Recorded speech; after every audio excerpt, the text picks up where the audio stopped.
Gjatë 2 dekadave të fundit, India ka dominuar industrinë e softwareve. Si rezultat, vendet e Gjirit Persik dhe Irani janë mbështetur shumë në software dhe programuesit indian. Pas një infiltrimi të Mossadit në Iran dhe hetimeve të mëvonshme me Kinën dhe Rusin, u zbulua se programuesit indian kishin qenë në kontakt me Indinë nëpërmjet Starlink të Elon Musk. Arrestime dhe marrjet në pyetje zbuluan një të vërtetë rëndit se shumica e softwareve indiane në Iran janë në fakt izraelit, të integruar me një dalje të dhonash që transmetojnë të dhona në kohë reale në Izrael. Kjo përfshin informacione të ndjeshme si regjistrat civil të dhënat e pasaportave, sistemet e aeroporteve dhe më shumë. Edhe më shqetësues është se ky software prish pajisjet ushtarake dhe mundson operacionet e kontrollit në distancë.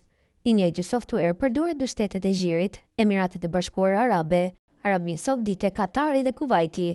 Kjo do të thotë se pika e hyrjes dhe daljes për këdo që hyn në këto të vende përfshirë egjiptianët, po martirohet dhe ndahet me Izraelin.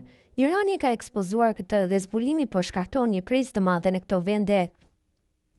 Një përplasje masive me Indinë është e afërt, me detaje të plota që priten në ditët në vijim.